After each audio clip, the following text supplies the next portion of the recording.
आपके पास जो कुछ भी है उसे बढ़ा चढ़ाकर मत बताइए, ना ही दूसरों से ईर्ष्या कीजिए। जो दूसरों से ईर्ष्या करता है उसका मन कभी शांत नहीं रहता। आप चाहे कितने ही पवित्र शब्द पढ़ लीजिए, कितने भी पवित्र शब्द बोल लीजिए, लेकिन जब तक आप उन्हें अपने जीवन में नहीं उतारते हैं उनका कोई लाभ नहीं है। अगर आपका चित्त शांत है तो ही आप इस ब्रह्मांड के प्रवाह को सुन पाएंगे और इसके तल को महसूस कर पाएंगे। खुशी इसके आगे रहती है और ध्यान इसकी चाबी है। भगवान श्री कृष्ण ने कहा है कि जैसे जैसे कलयुग आएगा इंसान मतलबी होता चला जाएगा। जरूरत के समय आपके पैर पकड़ेगा और जरूरत नहीं रहेगी तो पहचानेगा भी नहीं। संगीत सुनकर ज्ञान नहीं मिलता, मंदिर जाकर भगवान नहीं मिलता। पत्थर तो इसलिए पूजते हैं लोग क्योंकि विश्वास के लायक इंसान नहीं मिलता। कृष्ण कहते हैं जो लोग किसी सच्चे व्यक्ति का दिल तोड़कर किसी तीसरे के पास खुशी ढूंढने जाते हैं वह अक्सर धोखा खाते हैं। मैंने हिसाब में रहने वालों को बेहिसाब होते देखा है। मैंने लोगों को बदलते नहीं बेनकाब होते देखा है। कल रात जिंदगी मेरे सपने में आई थी और कहा कब तक चलेगा किसी और के पीछे, अब खुद के पीछे चलना भी सीख ले। आज जब सभी यह कहते हैं कि वक्त नहीं मिलता, मुझे समझ नहीं आता कि व्यस्त वक्त हो गया है या आदमी।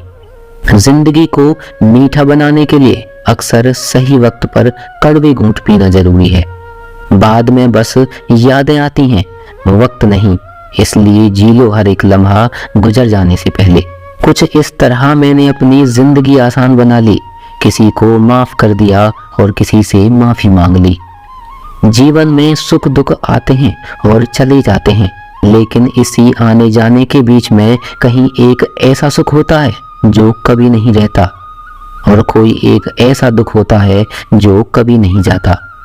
जो पिता के पैरों को छूता है वह कभी गरीब नहीं होता।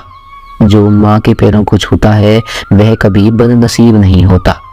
जो भाई के पैरों को छूता है वह कभी उदास या दुखी नहीं होता और जो बहन के पैरों को छूता है वह कभी चरित्रहीन नहीं होता। संसार में परेशानी देने वाले की हस्ती कितनी भी बड़ी क्यों ना हो, पर भगवान की कृपा दृष्टि से बड़ी कभी नहीं हो सकती। मनुष्य अकेला पाप करता है और बहुत से लोग उसका आनंद उठाते हैं। आनंद उठाने वाले तो बच जाते हैं किंतु पाप करने वाला तो उसका भागी बनता है। जीवन के दुखद और अपरिवर्तनशील पड़ाव को पार करने का एक ही मार्ग है, अपने धैर्य का अनंत विस्तार कर लो। हम शिकायत कर सकते हैं क्योंकि गुलाब की झाड़ियों में कांटे हैं, या फिर खुश हो सकते हैं क्योंकि कांटों की झाड़ियों में गुलाब है। सत्य हर बार शुभ और मंगलकारी नहीं हो सकता और झूठ भी हर बार अशुभ और अमंगलकारी नहीं होता। भगवान श्री कृष्ण ने अपने जीवन में ये सीख सभी को दी है कि झूठ और सत्य का निर्धारण कभी इस बात से नहीं होता कि आपने क्या कहा, अपितु इस बात से होता है कि आपने क्यों कहा। सुख और दुख अपने नसीब से मिलता है, अमीरी गरीबी से इसका कोई लेना देना नहीं। रोने वाले महलों में भी रोते हैं और किस्मत में खुशी हो तो झोंपड़ी में भी हंसी गूंजती है। विश्वास में तो वो शक्ति है जिससे उजड़ी हुई दुनिया में प्रकाश लाया जा सकता है।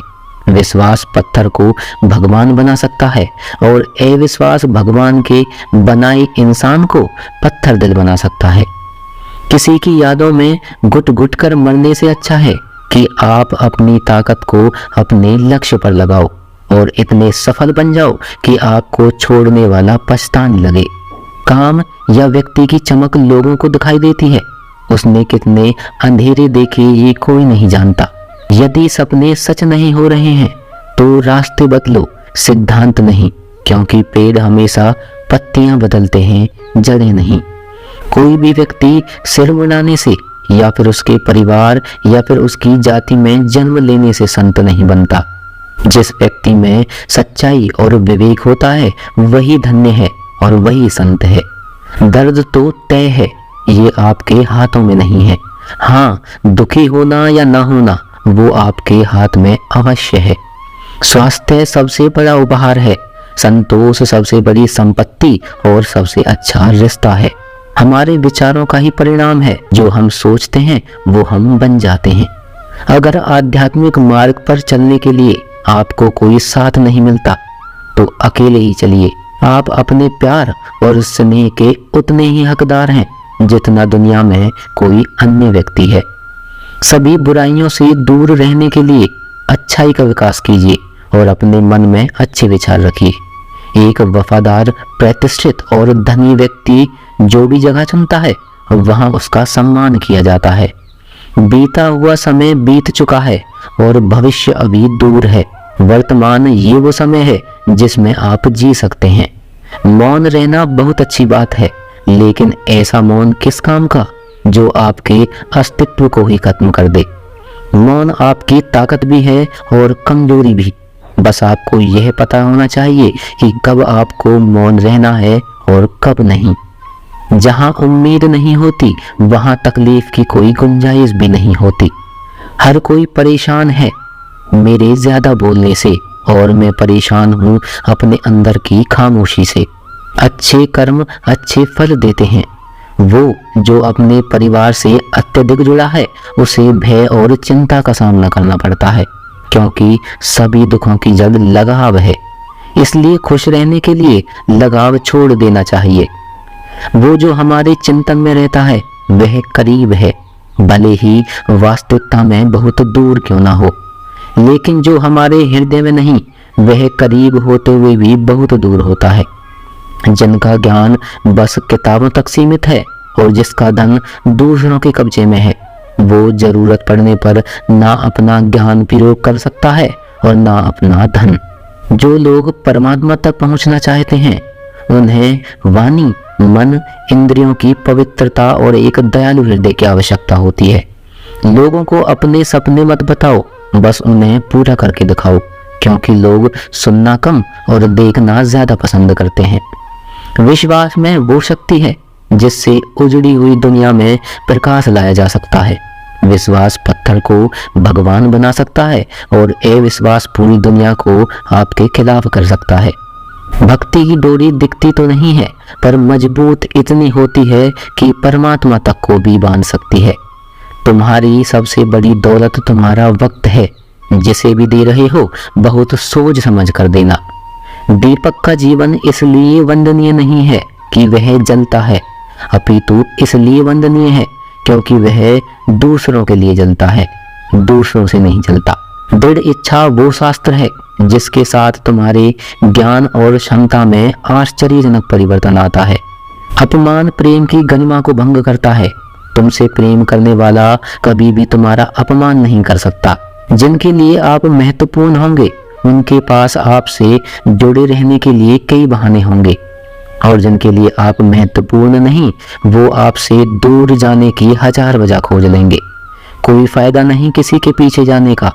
हंसते हंसते अपना जीवन बिताओ और भूल जाओ उसे जो तुम्हें भूल गया। यदि कोई आपको अच्छा लगता है तो अच्छे आप हैं, वो नहीं, क्योंकि उसमें अच्छाई देखने वाली नजर आपके पास है। एक बार एक मूर्तिकार अपनी छेनी और हथौड़ी से एक पत्थर को भगवान की मूर्ति का आकार दे रहा था। जैसे वह छेनी पर अपना हथौड़ा चलाता वह पत्थर चिल्लाने लगता और कहने लगता, ये क्या कर रहे हो, मुझे इतना क्यों मार रहे हो, मुझे बहुत दर्द हो रहा है, तकलीफ हो रही है, पीड़ा हो रही है, मुझे अपने हाल पर छोड़ दो और यहाँ से चले जाओ। मूर्तिकार ने उस पत्थर से कहा, मुझे बहुत अच्छे से पता है तुम्हें बहुत ज्यादा दर्द हो रहा है, तकलीफ हो रही है और तुम्हें बहुत ही ज्यादा पीड़ा हो रही है, लेकिन यदि आज तुमने इस दर्द को नहीं सहा, इस तकलीफ को नहीं सहा, तो जीवन भर तुम इसी प्रकार से पड़े रहोगे। मुझे पता है कि तुम में आगे बढ़ने की अपार संभावना है। तुम एक बहुत अच्छे पत्थर हो, लेकिन यदि तुम इसी प्रकार से रहोगे तो कभी आगे नहीं बढ़ पाओगे। इतना कहकर मूर्तिकार ने औजार उठाया ही था कि पत्थर फिर से चिल्लाने लगा, गिड़गिड़ाने लगा, विनती करने लगा कि मुझे अपने हाल पर छोड़ दो। मुझे पता है कि जीवन के लिए कौन सी चीज सही है और कौन सी चीज गलत है। मुझे बहुत ज्यादा दर्द हो रहा है, अब मैं इस तकलीफ को बहुत ज्यादा नहीं सहन कर सकता। मैं जिस हाल में हूँ उस हाल में मुझे छोड़कर तुम यहाँ से चले जाओ। मूर्तिकार ने फिर से उस पत्थर को समझाने की कोशिश की कि ज्यादा अधीन मत बनो, अपने स्वयं को बनाए रखो, थोड़ी देर और इस दर्द को सहन कर लो तो भगवान की मूर्ति के रूप में तुम्हारी स्थापना कर पाऊंगा और फिर दूर दूर से लोग तुम्हारी पूजा करने आएंगे और पंडित लोग तुम्हारी सेवा करेंगे। लेकिन पत्थर ने उस मूर्तिकार की एक भी बात नहीं मानी। वह चिल्लाता रहा और अपनी बात पर अड़ा रहा। मूर्तिकार ने उस पत्थर को समझाने की बहुत कोशिश की, लेकिन वह पत्थर नहीं माना।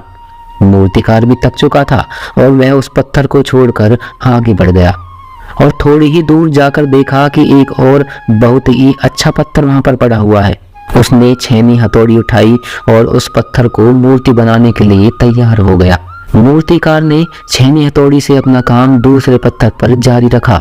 दूसरे पत्थर को भी दर्द हुआ, तकलीफ हुई, लेकिन उस पत्थर ने बर्दाश्त कर लिया और देखते ही देखते थोड़े समय के बाद उस पत्थर ने भगवान की मूर्ति का रूप धारण कर लिया। थोड़े दिन बाद उस मूर्ति की स्थापना एक मंदिर में हो गई। धीरे धीरे लोग उसकी पाठ पूजा करने लगे। लोगों की मन्नतें वहां से पूरी होने लगी। वह मंदिर बहुत ही ज्यादा प्रसिद्ध हो गया। अब धीरे धीरे करके दूर दूर से गांव से लोग वहां पूजा पाठ करने के लिए आने लगे। फिर एक दिन एक पत्थर को उसी मंदिर में लाया गया और उसे एक कोने में रख दिया गया। अब लोग आते जाते उस पत्थर पर नारियल फोड़ते। यह कोई और पत्थर नहीं बल्कि वही पत्थर था जिसने दर्द को नहीं सहा। अब वह पत्थर मन ही मन बहुत ही ज्यादा पछता रहा था, दुखी हो रहा था और अपने आप से कह रहा था, काश मैं उस दिन उस दर्द उस तकलीफ को सहन कर लेता तो आज लोग मेरी भी पूजा करते। इसलिए आप भी अपने जीवन में हमेशा याद रखिएगा, जब भी आप अपने करियर की शुरुआत में किसी काम को कर रहे हो, पढ़ाई कर रहे हो या कोई और काम कर रहे हो और उसमें आपको दर्द हो रहा है, तकलीफ हो रही है, ज्यादा मेहनत करनी पड़ रही है, तो आप रुकिएगा मत, किसी और रास्ते की शुरुआत मत कीजिएगा, क्योंकि कोई और रास्ता आपको सफलता नहीं दे सकता। आपको उस दर्द को, उस तकलीफ को सहना ही होगा। उस दर्द को, उस तकलीफ को सहकर आप ज्यादा मजबूत बनोगे और तभी आप अपने जीवन में आगे बढ़ पाओगे। और जीवन में हमेशा याद रखना कि आपको पहले पत्थर की तरह नहीं बल्कि दूसरे पत्थर की तरह बनना है।